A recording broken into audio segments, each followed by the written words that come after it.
Hello एमर्स, एक बार पुनः हम लोग आ गए हैं अपने लेक्चर को आगे बढ़ाने के लिए।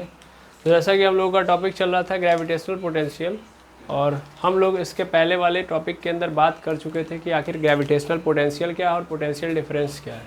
ठीक है, आज हम उसको और थोड़ा सा आगे बढ़ाएंगे और चीज़ों को और अच्छे से समझेंगे।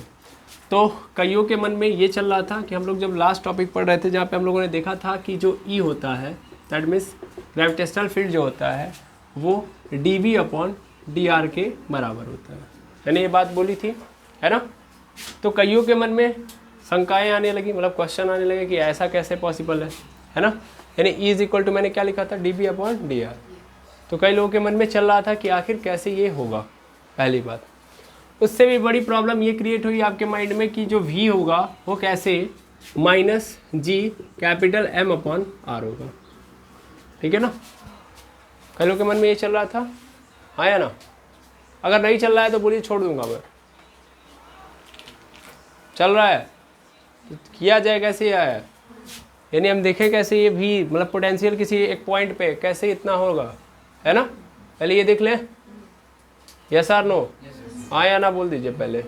चलिए ठीक है, तो चलिए स्टार्ट करते हैं। सबसे पहले ये देखेंगे फिर ये देखेंगे। ये दोनों चीज़ें अपने आप जब क्लियर हो जाएंगी तो चीज़ें अपने आप क्रिस्टल क्लियर होती जाएंगी। तो बड़ा ही सिंपल केस है। केस क्या है भैया, आप क्या ले लीजिए, एक बड़ा सा मास ले लीजिए, है ना, और एक यूनिट मास ले लीजिए। सपोज करिए कि इस बड़े से मास से r दूरी पर, r डिस्टेंस पर एक पॉइंट है, उस पॉइंट को मैंने नाम दे दिया a। ठीक है, और जो मेरा मास है वो कहाँ से आ रहा है, इनफाइनाइट से। ठीक है ना, इनफाइनाइट से लाके मुझे इस पॉइंट ए पर रखना है, ताकि मैं चाह रहा हूँ कि मैं ये देख लूँ कि VA कितना है। VA मतलब इस पॉइंट पर मैं इस कैपिटल M के कारण इसके पास पोटेंशियल देख रहा हूँ। समझ पा रहे हैं, मैं इस VA पे मतलब यहाँ पे इस ए पॉइंट पे पोटेंशियल देखना चाहता हूँ। किसका देखना चाहता हूँ भाई, इसका।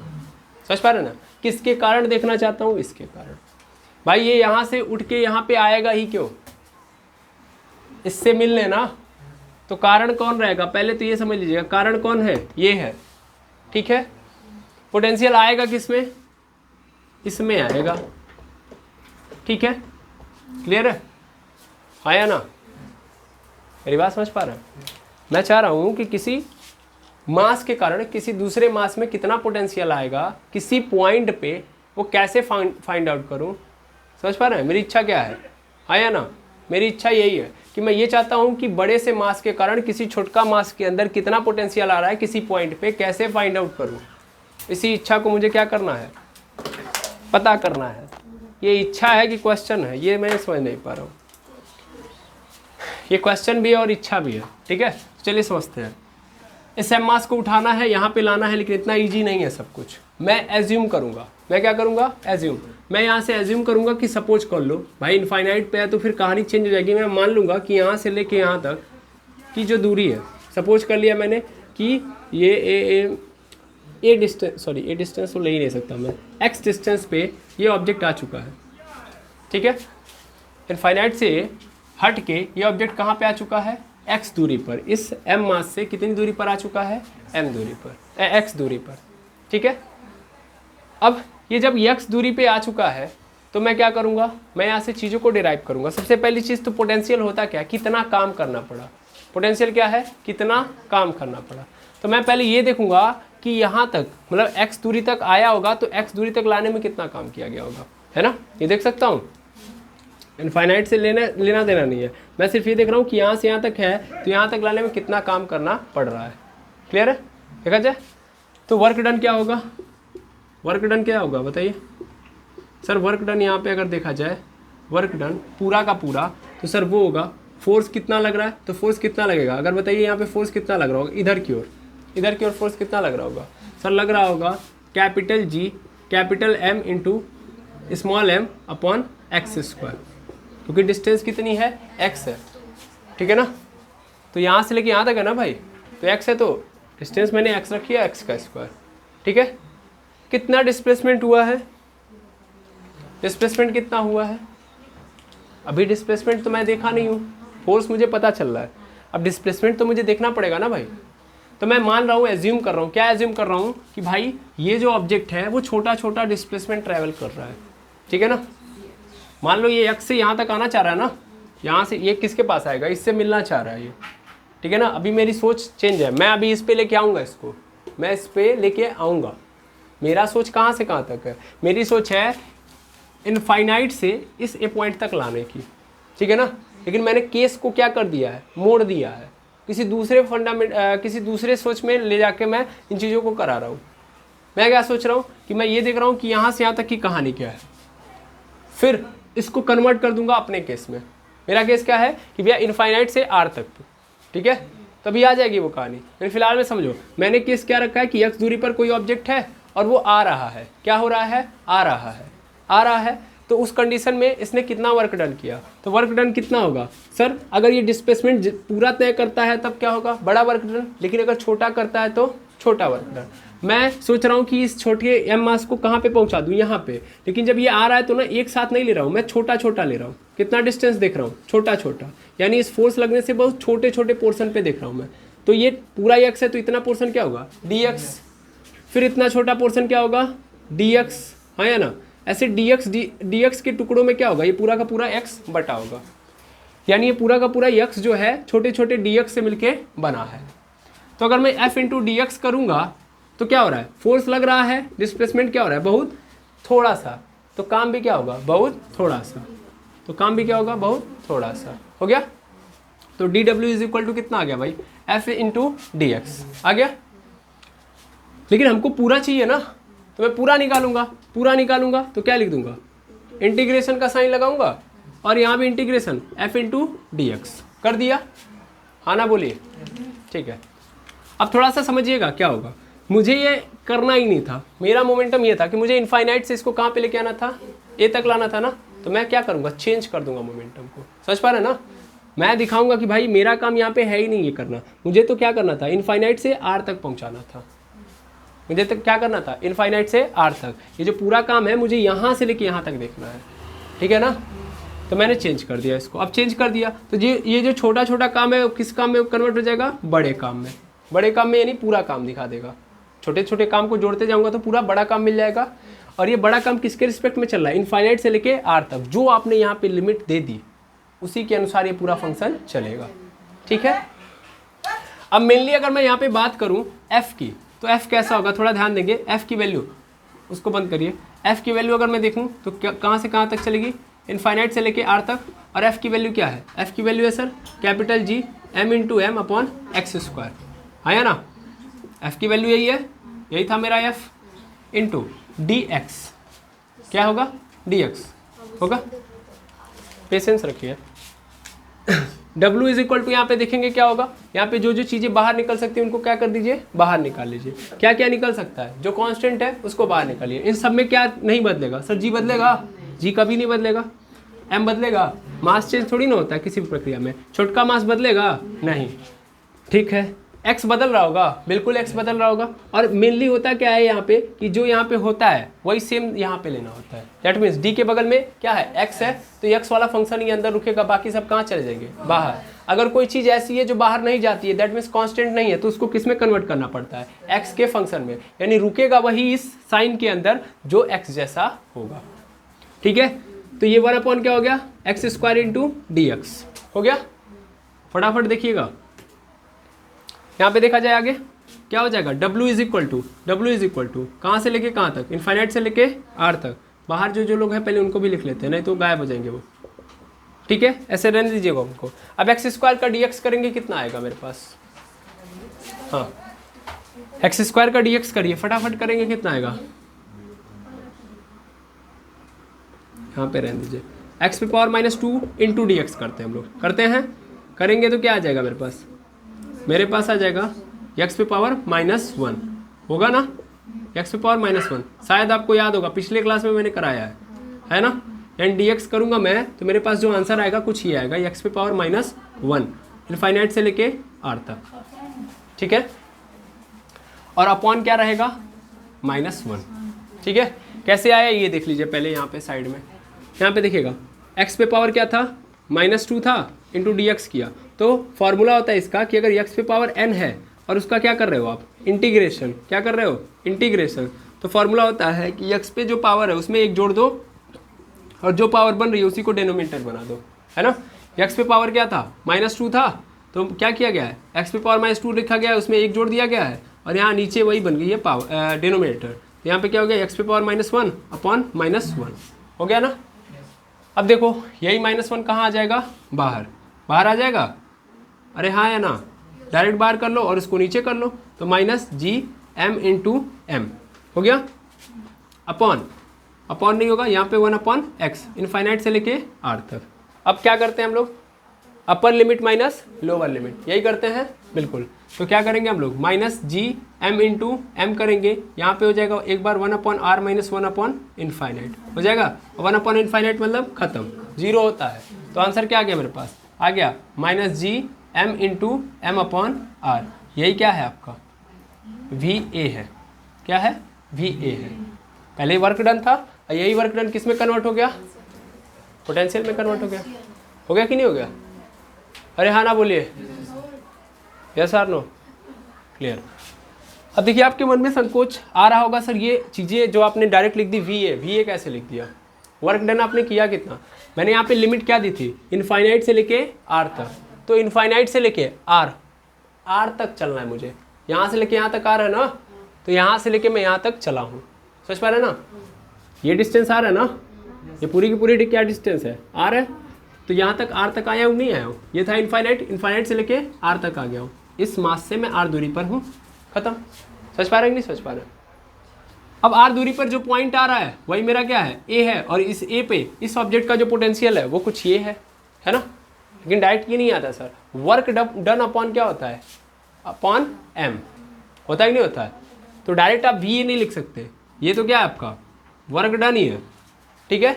अब यहाँ से क्या कर दो, इसमें m से डिवाइड कर दो, तो m से डिवाइड करोगे तो m क्या हो जाएगा, कैंसिल। बस इसको कैंसिल कर दोगे ना तो बस बन जाएगा तुम्हारा VA।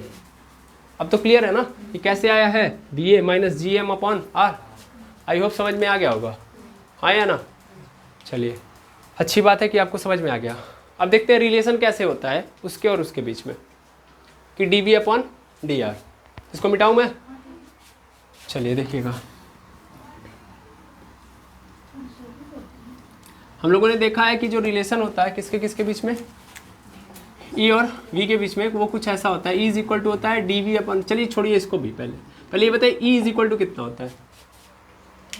E = capital Gm × m/r²। अगर यहाँ पे बड़ा वाला m हो और वहाँ पे छोटा वाला m हो तो ये होता है, क्लियर कर लीजिए। आप लोग आधा जीवन तो इसी कंफ्यूजन में जीवन चला रहे हैं। अगर ये पूरा का पूरा मैंने ये लिख दिया तो ये तो फोर्स बन गया ना भाई, यस और no. Force upon small m, yes और नो, स्मॉल m खत्म, आया ना। तो भाई यूनिट मास पे कितना फोर्स लग रहा है, यही तो होता है।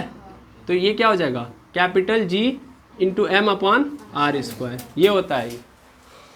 समझ पा रहे हैं ना, क्या होता है ग्रेविटेशनल फील्ड इंटेंसिटी, कि यूनिट मास पे कितना फोर्स लग रहा है। और यहाँ पे पोटेंशियल क्या होता है, यूनिट मास पे कितना काम किया जा रहा है किसी ऑब्जेक्ट के द्वारा। समझ पा रहे हैं, उसको किसी के ग्रेविटेशनल फील्ड में लाने के लिए, ठीक है। क्या बेटा, दूसरे बैच में एनर्जी बहुत ज़्यादा थी, यहाँ पे एनर्जी डाउन हो गया। सब समझ में आ रहा है एनर्जी आ कहाँ से रही है।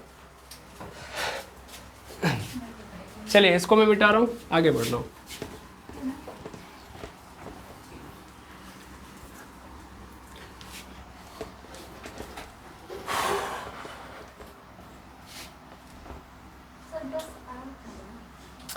ई के अंदर नहीं होता, यही चीज़ें आप कंफ्यूज हो रहे हैं, बताइए। E = होता है F/m, ठीक है ना, सिंपल। अगर ये ग्रेविटेशनल फील्ड है तो यहाँ पे m रखते हैं, अगर इलेक्ट्रिक फील्ड होता है तो E/Q0 लिखते हैं, सिंपल। तो होता क्या है, जैसे देखिए यहाँ पे क्या है, एक कैपिटल M है, ये कैपिटल M है, और ये क्या है, एक स्मॉल m है। इस ग्रेविटेशनल फील्ड के अंदर जब मैं इस छोटे से मास को लेके आ रहा हूँ तो इस छोटे से मास को इसके ग्रेविटेशनल फील्ड द्वारा कितना फोर्स फील हो रहा है, यही बताता है ग्रेविटेशनल फील्ड इंटेंसिटी। समझ पा रहे हैं ना।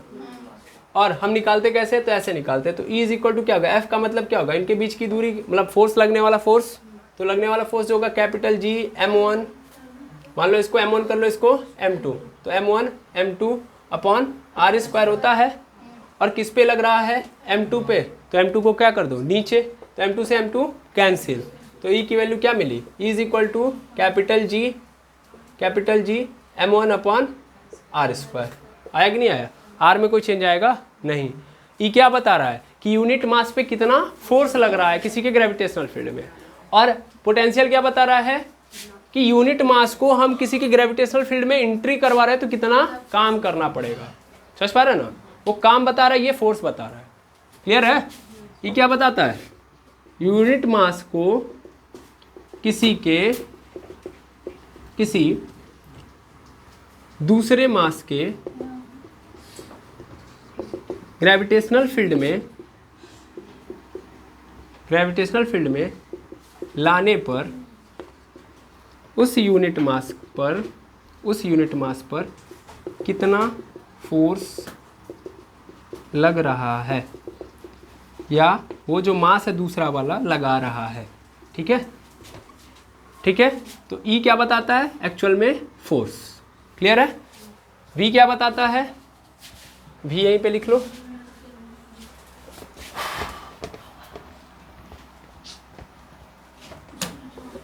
V क्या होता है? तो सर V बताता है वर्क के बारे में, कि यूनिट मास को किसी दूसरे ऑब्जेक्ट के इलेक्ट्रिक फील्ड में ले जाने पर, ग्रेविटेशनल फील्ड में ले जाने में कितना काम करना पड़ता है, कितना वर्क करना पड़ता है। ठीक है? क्लियर है कि नहीं है? अब देखिए, ये जो साइन है वर्क, ये क्या बताता है? वर्क को। और यहाँ पे वर्क कैसा है? निगेटिव। 1000 बार आप इसमें फंसते हैं कि यहाँ पे निगेटिव क्यों आता है, तो मैंने कई बार बताया है, लेकिन एक बार और मैं बताऊंगा और एकदम स्पष्ट और क्लियर समझ लीजिएगा। यहाँ पे वर्क डन क्या होगा? निगेटिव होगा। इसका कारण प्रमुख है। इसका कारण प्रमुख क्यों है, इसको समझिएगा। सबसे पहली बात, आपको पता है कि ये स्मॉल कैपिटल M है और ये क्या है? स्मॉल m है। ठीक है? तो इस कैपिटल M के कारण ये स्मॉल m किधर की ओर भागेगा? इसकी ओर भागेगा। और हमने अभी कल आपको समझाया था कि अगर ये भाग रहा है यानी ये खींच रहा है और खींचेगा, तो आपको पता है कि दोनों के बीच में जब फोर्स लगता है तो ग्रेविटेशनल फोर्स कौन सा एक्सीलरेशन उत्पन्न करता है? 9.8 मीटर पर सेकेंड स्क्वायर। यस और नो? यानी जब इसको खींचेगा तो ये 9.8 मीटर पर सेकेंड स्क्वायर की स्पीड से आगे बढ़ना चाहेगा कि नहीं चाहेगा? हाँ या ना? बस इतना बोल दीजिए। जाएगा। तो इसका मतलब इसके पास काइनेटिक एनर्जी के अंदर चेंज भी तो आएगा, बिकॉज एक्सीलरेशन आ जाएगा, और एक्सीलरेशन आएगा तो ये खींचेगा तो काइनेटिक एनर्जी के अंदर चेंज आएगा, तो पोटेंशियल रह ही नहीं जाएगा। समझ पा रहे हैं? तो समझ पा रहे हैं? तो जो ही मैंने इसके सामने रखा, इसको समझो मेरी बात को, जो ही मैंने इसके सामने रखा तो ही इधर की ओर क्या लगने लगा? सर ग्रेविटेशनल फोर्स लगने लगा। ठीक है? तो मैंने देखा यार, अगर ये ग्रेविटेशनल फोर्स के सहारे अगर निकल लिया तो पूरा का पूरा जो पोटेंशियल वाला कॉन्सेप्ट है वो धरा का धरा रह जाएगा। तो मुझे क्या करना पड़ा? उल्टा काम करना पड़ा। ये खींच रहा था तो मैंने इधर की ओर इसको खींचा। समझ पा रहे हैं? क्या किया? इधर की ओर खींचा, एक्सटर्नल फोर्स लगाया, ताकि ये उस स्पीड से ना जा पाए। जितना फोर्स ये इधर लगा रहा था उतना ही फोर्स मैंने इधर लगाया, ताकि मैं उसको उस स्पीड से जाने ना दूँ। समझ पा रहे हैं? आया ना? तो मैं किधर की ओर फोर्स लगा रहा हूँ? इधर की ओर। और डिस्प्लेसमेंट फिर किधर की ओर करवा रहा हूँ? इधर की ओर। तो उल्टा काम हो रहा है कि नहीं हो रहा है? इस कारण भी क्या लग रहा है यहाँ पे? नेगेटिव। यानी यहाँ पे जो पोटेंशियल है वो नेगेटिव में आता है। समझ पा रहे हैं? आई होप अब कहानी समझ में आ गई होगी। है ना? क्रिस्टल क्लियर हो गया कि पोटेंशियल माइनस में क्यों है? बिकॉज हम लोग उल्टा काम कर रहे होते हैं। हमको क्या करना होता है? इसकी स्पीड को चेंज नहीं होने देना है। अगर पोटेंशियल चाहते हो, पोटेंशियल तब आएगी जब रुकता हुआ चलेगा ऑब्जेक्ट। तेज चलेगा तो ऑब्जेक्ट के अंदर कौन सा पोटेंशियल एनर्जी आएगी? तब तो काइनेटिक एनर्जी आ जाएगी ना। है या ना? क्लियर है? चलिए, वेरी गुड। ये सब पूरी कहानी आप लोगों ने समझ ली कि भैया ई होता है फोर्स जो यूनिट मास पे लगता है किसी के ग्रेविटेशनल फील्ड के कारण, और जो वी होता है वो वर्क डन होता है किसी के ग्रेविटेशनल फील्ड में यूनिट मास को लाने। ठीक है ना? क्लियर है? बिल्कुल। यहाँ पे वर्क डन करना पड़ेगा ना। किसके कारण करना पड़ा है? इसके कारण। अगर ये नहीं होता तो फिर काम नहीं चलता, मतलब काम करना ही नहीं पड़ता। हमको करना पड़ रहा है, क्योंकि ये जैसा रहेगा उस तरीके से हमको काम करना पड़ेगा। अगर ये तगड़ा रहा तो ज़्यादा तेज खींचेगा तो मुझे काम भी तब फोर्स भी क्या करना पड़ेगा, उल्टे साइड में ज़्यादा लगाना पड़ेगा। तो इसके कारण सब कहानी चल रही है। पोटेंशियल किसके कारण आ रहा है, इस कैपिटल M के कारण आ रहा है। इसीलिए जब हम V की वैल्यू लिख रहे हैं तो वहाँ पे कैपिटल M जिंदा है, समझ पा रहे हैं ना। बाकी ये स्मॉल m जा चुका है, क्योंकि इसके कारण इसके ऊपर इफेक्ट पड़ रहा है, समझ पा रहे हैं ना। यानी पूरा खेल ये खेल रहा है, ये नहीं खेल पा रहा है। आई होप समझ में आ रहा होगा कहानी, क्लियर है। चलिए वेरी गुड। अब आखिरकार हम रिलेशन देख ही लेते हैं, बहुत दिन हो गया रिलेशन देख नहीं पा रहे हैं हम लोग, ठीक है। बहुत अड़चन आ रहे हैं, इन सभी अड़चनों को हमको लगता है कि मैंने दूर कर दिया है। अब हम फाइनली समझ सकते हैं कि रिलेशन क्या है, ठीक है। तो मैंने लिखा हुआ था कि E is equal to dV upon dr होता है। कुछ नहीं करना है भाई, ये ऐसे रहने दो, V की वैल्यू रख दो, V की वैल्यू रख दो तो क्या होगा, यहाँ पे dr रहेगा ऐसे, यहाँ पे क्या हो जाएगा, sorry capital G M upon क्या होगा R होगा, और यहाँ पे क्या लग जाएगा, माइनस लग जाएगा। तो ये माइनस तो बाहर आ जाएगा, ये GM भी बाहर आ जाएगा, आया ना। देखिए ध्यान से, ये GM बाहर आ जाएगा, ये R तो बस रह जाएगा ना। तो कैपिटल GM बाहर हो गया, हो गया।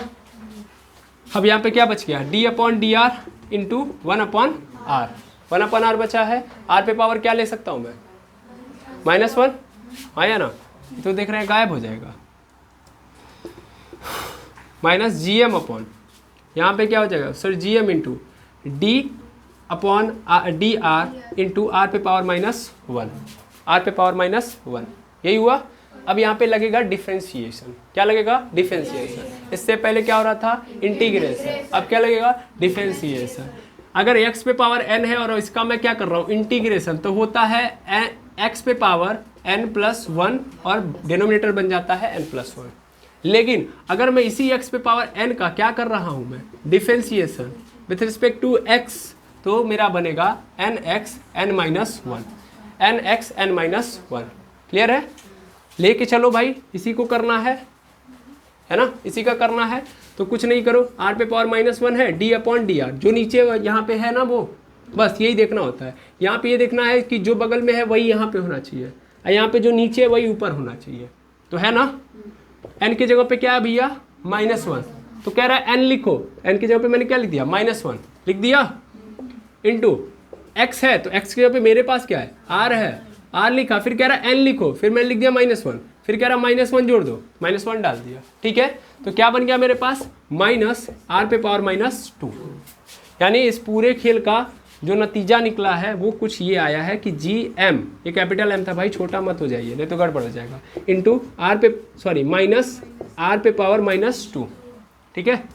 संबंध है, अच्छा होना चाहिए नहीं तो गड़बड़ हो जाएगा, ठीक है।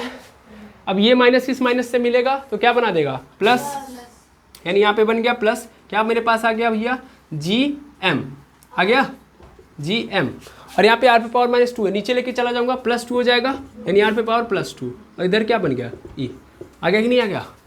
E is equal to GM upon R², यानी ये जो रिलेशन है वो बिल्कुल सत्य है, 100% सत्य रिलेशन है, सत्य संबंध है ना, ठीक है, सच्चा रिश्ता, ठीक है। और कुछ, पवित्र रिश्ता, परिणय सूत्र भी लिख दें, यहीं पे बंद कर दिया जाए इस कहानी को कि भैया हाँ ये रिलेशन सही है। अब इस पे कोई क्वेश्चन मार्क नहीं करेगा, ठीक है, कभी भी नहीं करना है, ओके। चला जाए आगे, चलिए अब कहानी को और आगे बढ़ाते हैं, ये आप लोगों ने नोट कर लिया होगा।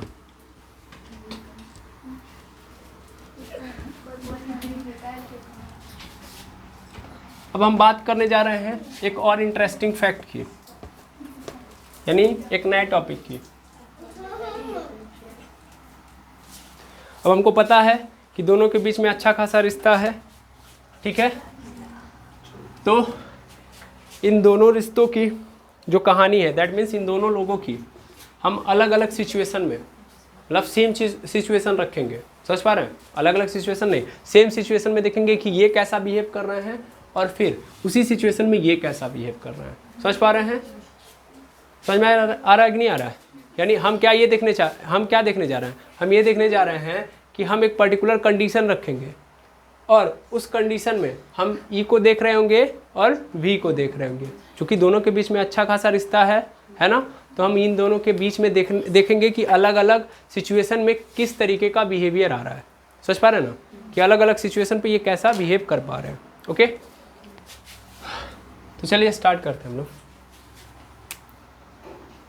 पहला जो कंडीशन होगा वो क्या होगा? हम लोग लेने जा रहे हैं एक हॉलो डिस्क। हॉलो डिस्क समझते हैं?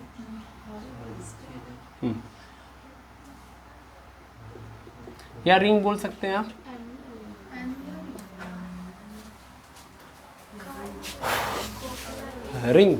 रिंग जानते हैं?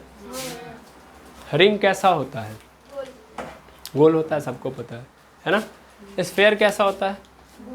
गोल ही होता है। अच्छा, हॉलो स्फेयर अगर हम लेते हो, डिस्क छोड़िए, स्फेयर लेते हैं, है ना। हॉलो डिस्क नहीं होता, सॉरी स्फेयर होता है, ठीक है ना। हॉलो स्फेयर होता है। अब हॉलो स्फेयर की कहानी आप सबको पता है। हॉलो स्फेयर सभी लोग जानते हैं। हॉलो स्फेयर कैसा होता है? कुछ ऐसा होता है सर कि इसमें बीच में सब खाली होता है, सब मासेस कहाँ पे होते हैं? है ना, ये सर नो, सभी मासेस कहाँ पे होते हैं? साइड में, ठीक है। तो मैंने पहली कंडीशन में किसको रखा? हॉलो स्फेयर को। और मैं हॉलो स्फेयर के रिस्पेक्ट में मैं ये देखना चाहूँगा, अलग अलग कंडीशन रखूँगा। हॉलो स्फेयर में भी अलग अलग कंडीशन रखूँगा और उन अलग अलग कंडीशन पे मैं किसको देखूँगा? ई और वी को।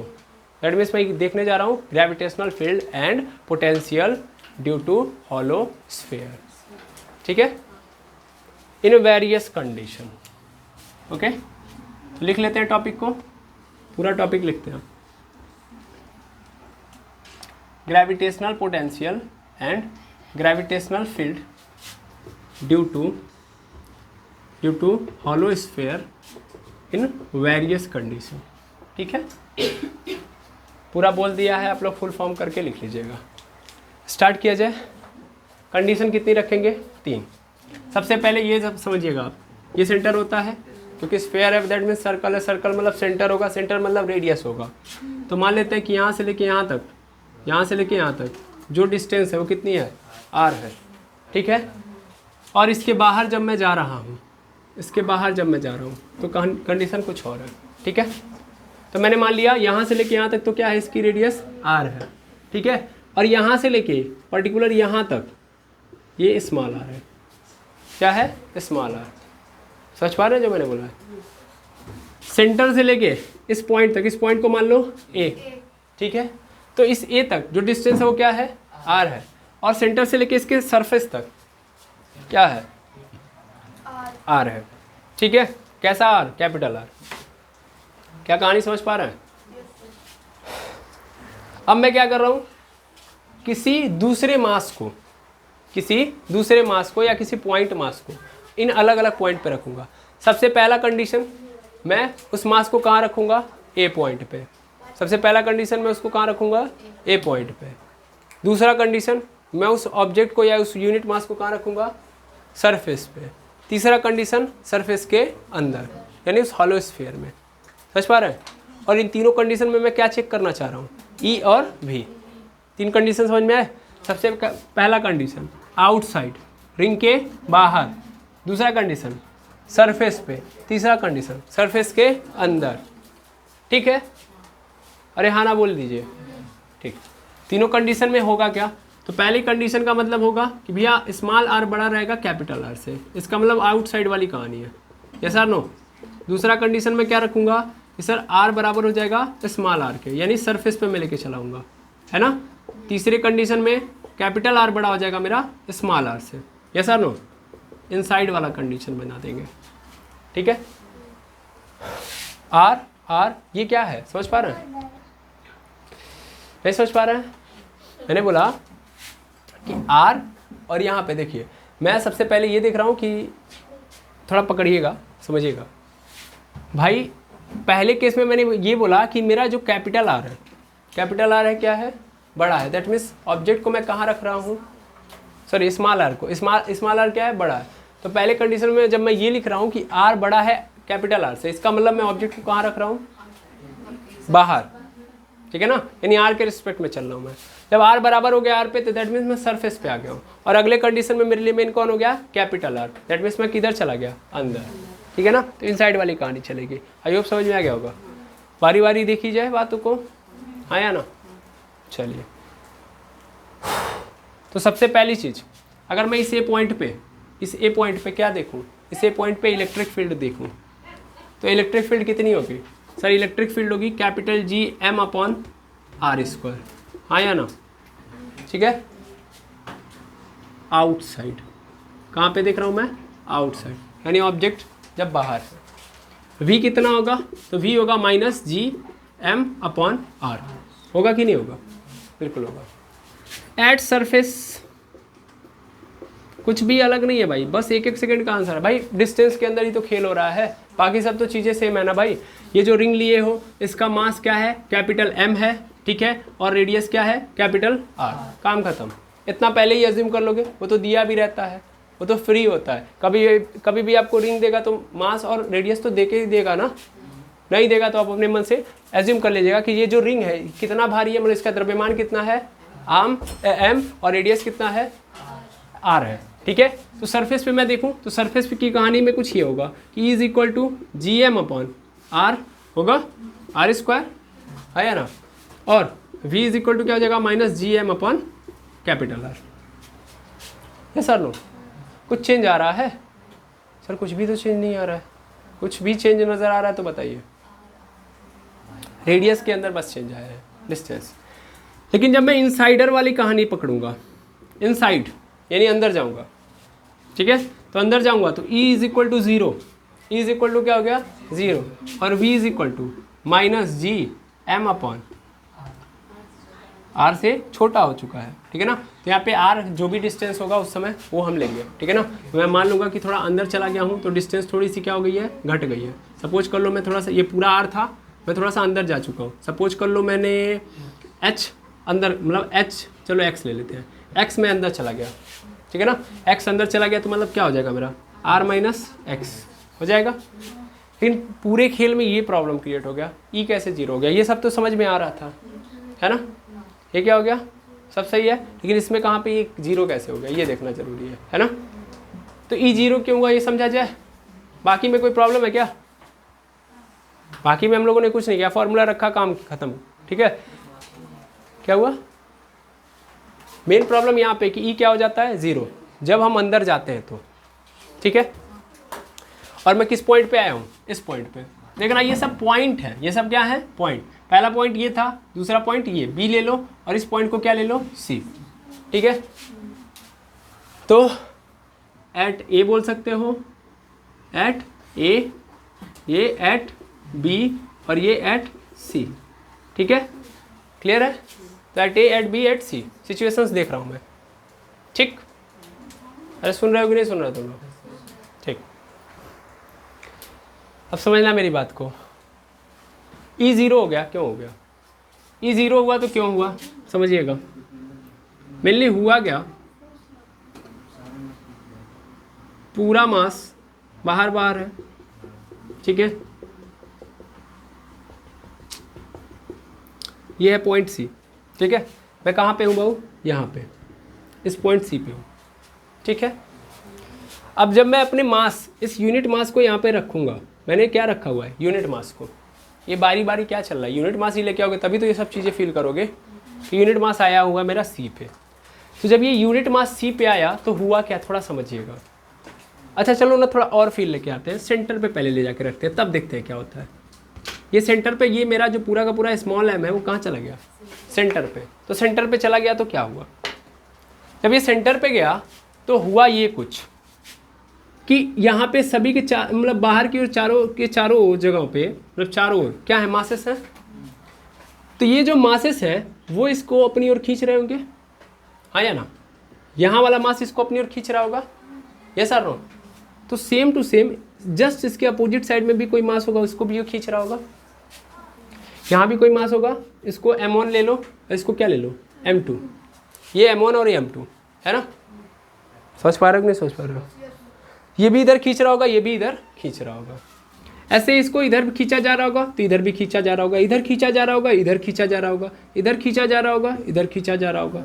समझ पा रहे हैं? इधर खींच रहा होगा कोई तो जस्ट इसके अपोजिट भी कोई खींच रहा होगा। जब ये सेंटर पे गया तो चारों ओर से लोग खींच रहे हैं।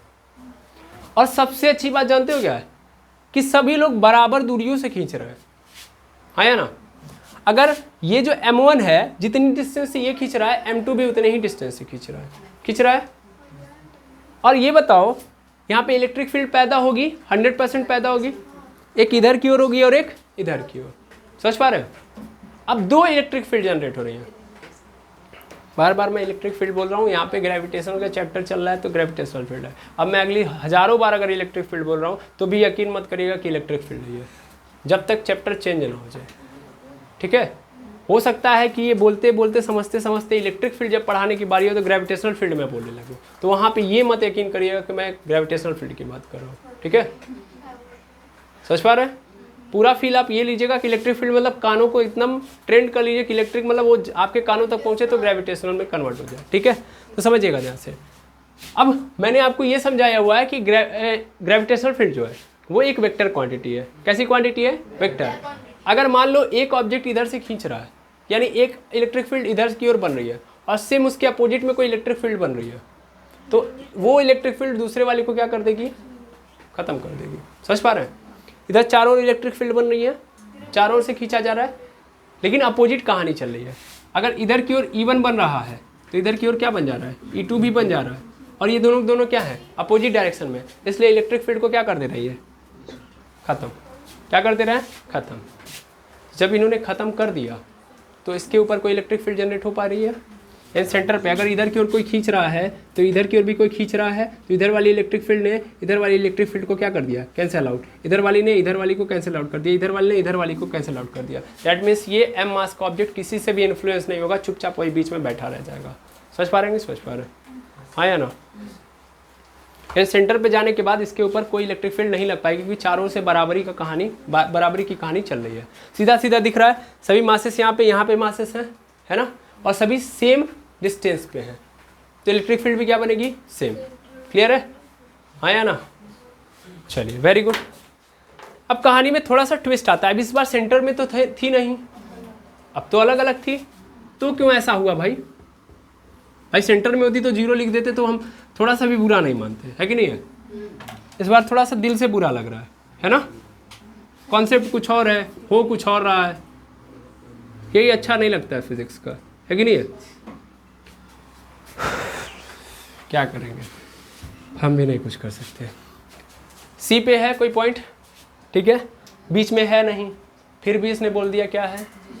0 है। अब समझिएगा क्यों। अगर मैं इस m मास को यहाँ पे रखूँ तो ध्यान से समझा जाए तो इस m मास को आगे की ओर ज़्यादा लोग अट्रैक्ट कर रहे हैं, आगे की ओर ज़्यादा मासेस हैं, हाँ या ना? जो किधर की ओर अट्रैक्ट कर रहे हैं? आगे की ओर। थोड़ा ध्यान से समझिएगा, हाँ या ना? क्लियर है? सबसे ज़्यादा मासेस किधर है? आगे की ओर है ना? दिख भी रहा है भाई, हम कहाँ हैं? यहाँ है।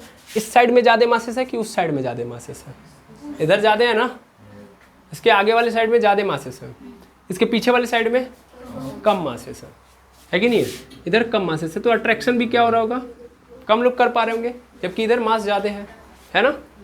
सीधी सीधी बात करूँ मैं, अगर मैं यहाँ से काट दूँ, ध्यान से सुनना थोड़ा, यहाँ से मैं इसको काट दूँ तो उतना भाग निकला, वो सीधी सीधी बात है, इससे ज़्यादा मास का होगा और ये कम मास का होगा। इतने में कोई समस्या नहीं। अब थोड़ा समझिएगा ध्यान से, ये जो m मास का ऑब्जेक्ट है 100% उधर जाएगा, उधर जाने का मतलब उसको इन्फ्लुएंस कर रहे होंगे वो लोग, इन्फ्लुएंस कर रहे होंगे तो इलेक्ट्रिक फील्ड तो होगी ना, फिर भी वो जा नहीं रहा है, फिर भी वो जा नहीं रहा है। बोला जा रहा है कि इलेक्ट्रिक फील्ड क्या हो गई? 0। तो इसका कारण मैं बता रहा हूँ, भले ही वो लोग ज़्यादा हैं लेकिन प्रॉब्लम है कि वो लोग दूर हैं। समझ पा रहे हैं? समझ पा रहे हैं जो मैंने बोला? ये लोग भले ही ज़्यादा हैं लेकिन क्या है? दूर हैं। ये लोग भले ही कम हैं लेकिन पास हैं। समझ पा रहे हैं? तो जितना इफेक्ट ये लोग ज़्यादा लोग मिल के डाल पा रहे हैं उतना ही कम ही लोग इन्फ्लुएंस डाल दे रहे हैं। समझ पा रहे हैं? ये सिचुएशन क्रिएट हो रही है कि जितना इधर के लोग प्रभावित कर पा रहे हैं उतना, भले ये लोग कम लोग हैं लेकिन कम डिस्टेंस होने का ये फ़ायदा उठा रहे हैं भरपेट। ठीक है, और जितना इधर की ओर ग्रेविटेशनल फील्ड बन रही है उतना ही इधर की ओर बन जा रही है उसके अपोजिट, और उतनी ही तगड़ी बन जा रही है। अगर इन सबको मिला के मैं E1 बोलूँ और इन सबको मिला के मैं E2 बोलूँ तो इस केस में क्या हो जा रहा है, E1 बराबर हो जा रहा है E2 के। क्यों हो रहा है समझ पा रहे हैं ना भाई? हमको पता है कि जो V होता है वो क्या होता है, -GM/R होता है ना भाई। E की बात कर रहा हूँ, V पे पहुँच गया। अच्छा sorry, E is equal to capital GM/R² होता है। E क्या होता है, इनवर्स प्रोपोर्शनल होता है डिस्टेंस के स्क्वायर के, यस और नो, और डायरेक्ट प्रोपोर्शनल होता है मास के। ठीक है, होता है कि नहीं होता है? इस वाले केस ने ये बताया कि इस वाले केस में m ज़्यादा है तो ये वाला केस बड़ा हो रहा है। दैट मीन्स ये दिखा रहा है कौन सा condition, E direct proportional to m, और ये वाले कह रहे हैं नहीं, E is inverse proportional to R। समझ में आ रहा है? इन्होंने क्या लालच दिया इसको, E is directly proportional to m, और इन्होंने किस लालच से इसको रोक लिया, E is inverse proportional to 1/R²। That means R²। Clear है? और इस लालच के कारण ना बेचारा ये इधर जा पाया ना ही इधर। आई होप समझ में आ गई होगी कहानी। ठीक है, तो इस केस में होता क्या है कि E1 बराबर हो जाता है E2 के जब ये अंदर जाता है, और इस कंडीशन में क्या हो जाएगा, क्योंकि E1 और E2 क्या है, अपोजिट साइड में है, तो जो इलेक्ट्रिक फील्ड होती है वो क्या हो जाती है, 0। आई होप ग्रेविटेशनल पोटेंशियल और इलेक्ट्रिक फील्ड किसी भी हॉलो स्फीयर के कारण वेरियस कंडीशन में क्या क्या होगी आपको समझ में आ गया होगा। तो हम कल क्या लेंगे, एक सॉलिड डिस्क लेंगे, दैट मीन्स एक सॉलिड स्फीयर लेंगे, और उस सॉलिड स्फीयर के थ्रू, सॉलिड स्फीयर में भी यही तीनों कंडीशन डालेंगे, और ये तीनों कंडीशन के थ्रू देखेंगे कि क्या क्या होती है इलेक्ट्रिक फील्ड और पोटेंशियल। ठीक है, समझ में आ रहा है? एक बार मैं पुनः बोल रहा हूँ, इलेक्ट्रिक फील्ड मतलब ग्रेविटेशनल फील्ड, कुछ चेंज वेंज है नहीं।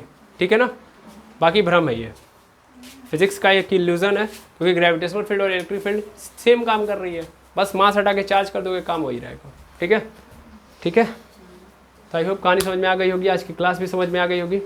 ठीक है, तो इसी उम्मीद के साथ मैं इस लेक्चर को यहीं पे एंड करूँगा। मिलते हैं नेक्स्ट वीडियो में। Thank you very much एमर्स।